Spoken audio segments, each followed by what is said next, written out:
Greetings everyone. Today I'll be showing you Well of Eternity. This is the second of 3 dungeons that have been released with the 4.3 patch. Through the first part of the instance, you'll meet Illidan's Stormrage. You will have to join him in closing the portals that the demons are marching through.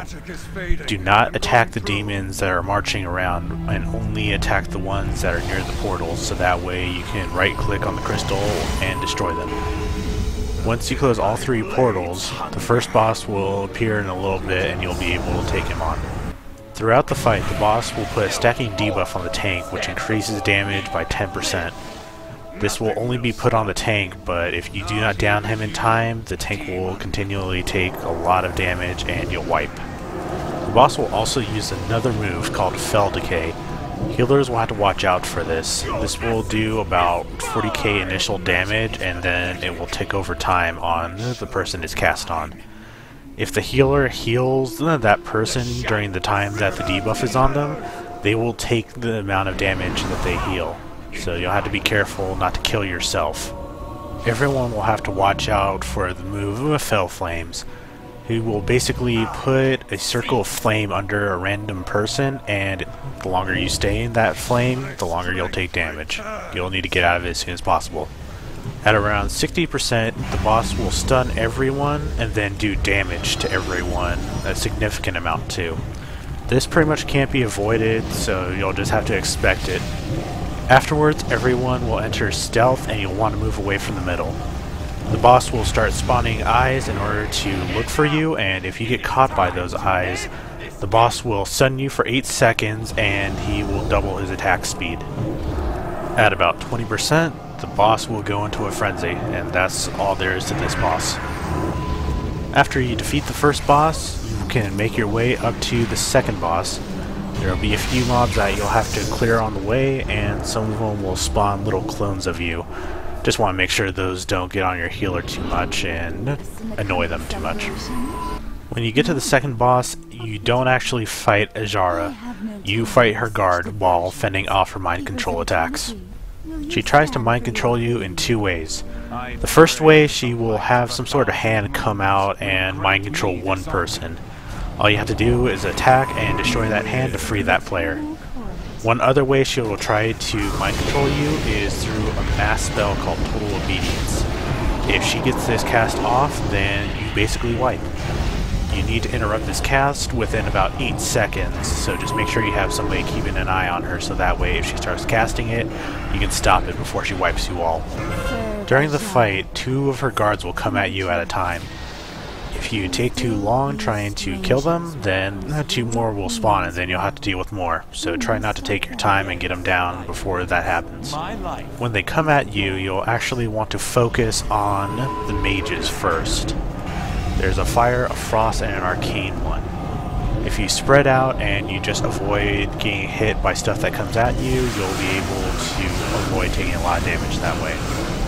There is also the Arcane Mage, who supposedly does a group-wide AoE that will hurt you, and you'll want to stop him from doing that. Just pretty much focus them down first, and then you can go back to the melee ones.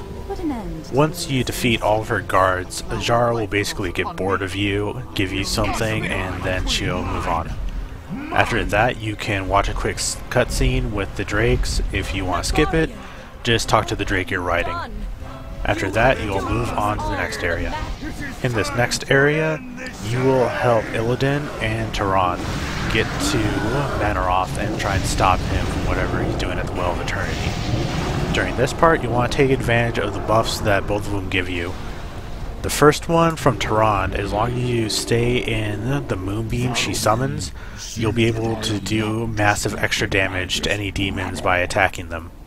When you get to the huge Infernal, you'll want to try and stay close enough to Illidan to where you'll take advantage of the water buff that will reduce the amount of fire damage you take. After you get through the Infernal, there will be a group of 4 adds, 2 bats, and knights riding on top of them. All you have to do is just finish them off, and then you'll face the final boss of this instance. During this fight, you'll have to kill Varo'then first. He'll be the little guard that'll come at you. Don't worry about Varo'then until after you down him. A couple things can happen to you during this fight.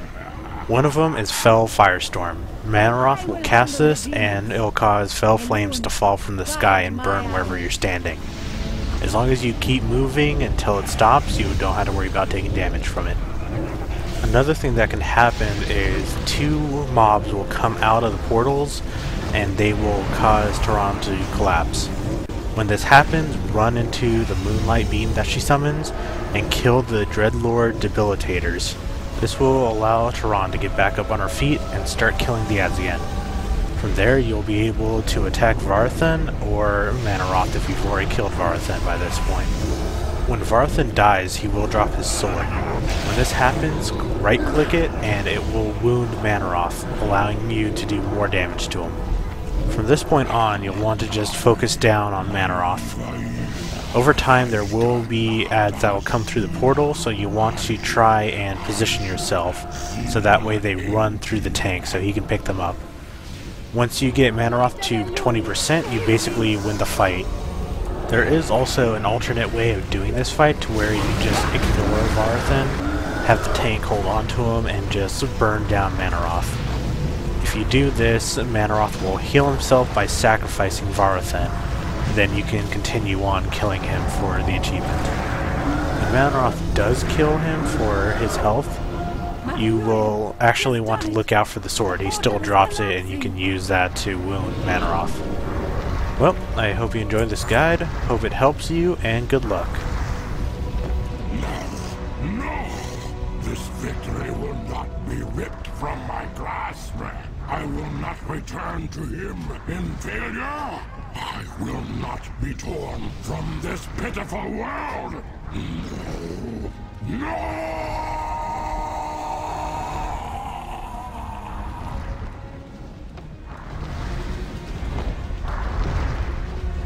The artifact!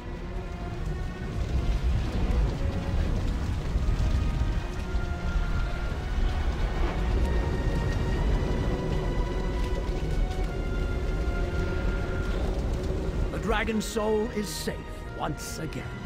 Quickly, into the time portal before this world sunders.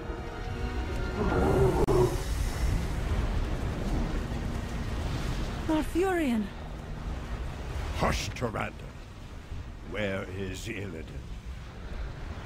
By the very edge.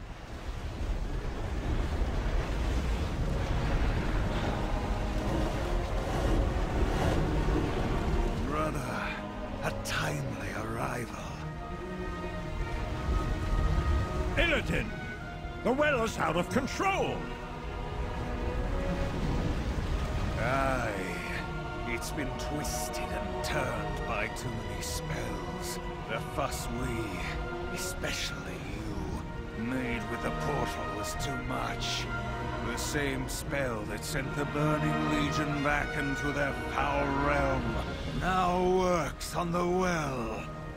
It's devouring itself and taking its surroundings with it. Fascinating, isn't it? Not if we're caught up in it. Why weren't you running? What have you been doing with your hand in the well? If you've a way out of here, we should probably use it. I've tried casting myself and Tyrande out of here, but the well is too much in flux. This way.